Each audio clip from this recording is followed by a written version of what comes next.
Amazon, Flipkart, Meesho ಇತರೆ online ಪ್ಲಾಟ್ಫಾರ್ಮ್ಗಳಲ್ಲಿ ನೀವು shopping ಅಥವಾ ಆರ್ಡರ್ ಮಾಡುತ್ತಿದ್ದರೆ ಈ ವಿಡಿಯೋಗಳನ್ನು ಗಮನವಿಟ್ಟು ನೋಡಿ ಹಾಗೂ ಸೇವ್ ಮಾಡಿಕೊಳ್ಳಿ.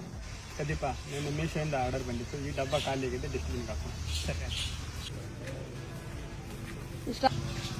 ನಿಲ್ಲಿ ಸ್ಟಾಪ್. ಏನ್ ಮಾಡ್ತಿದ್ದೀರಾ? ಮೇಡಮ್, ನಿನ್ನೆ ಮೀಶೋದಿಂದ ಪಾರ್ಸಲ್ ಬಂದಿತ್ತು. ಈ ಪ್ರಾಡಕ್ಟ್ ಎತ್ಕೊಂಡಿದ್ದೀನಿ, ಖಾಲಿ ಬಾಕ್ಸ್ ಡಸ್ಟ್ಬಿನ್ಗೆ ಹಾಕ್ತಾ ಇದ್ದೀನಿ ಮೇಡಮ್.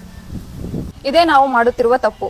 ಇದು ವೇಸ್ಟ್ ಅಲ್ಲ. ನಾವು ಯಾವುದನ್ನು ವೇಸ್ಟ್ ಎಂದು ಎಸೆಯುತ್ತಿದ್ದೇವೋ ಅದರ ಮೇಲೆ ನಿಮ್ಮ ಹೆಸರು, ವಿಳಾಸ, ಫೋನ್ ನಂಬರ್, ಇಮೇಲ್ ಐಡಿ ಎಲ್ಲ ಇದ್ದು ನೀವು ಎಸೆದಾಗ ಹ್ಯಾಕರ್ಸ್ ಅಥವಾ ಚೀಟರ್ಸ್ ದುಡ್ಡಿನ ಆಮಿಷ ತೋರಿ ಕೆಲವರ ಸಹಾಯದಿಂದ ಇಂಥ ಖಾಲಿ ಕೊರಿಯರ್ ಅಥವಾ ಆನ್ಲೈನ್ ಶಾಪಿಂಗ್ ಬಾಕ್ಸ್ಗಳನ್ನು ಸಂಗ್ರಹಿಸಿಕೊಂಡು ಅದರಲ್ಲಿನ ನಿಮ್ಮ ಮಾಹಿತಿಯನ್ನು ಸುಲಭವಾಗಿ ಕದಿಯುತ್ತಾರೆ.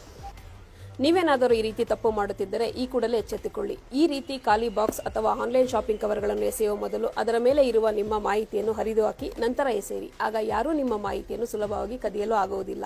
ಎಚ್ಚರದಿಂದಿರಿ, ಸೈಬರ್ ಕಳ್ಳರು ನಿಮ್ಮನ್ನು ನೋಡುತ್ತಿದ್ದಾರೆ. ಜೈ ಹಿಂದ್.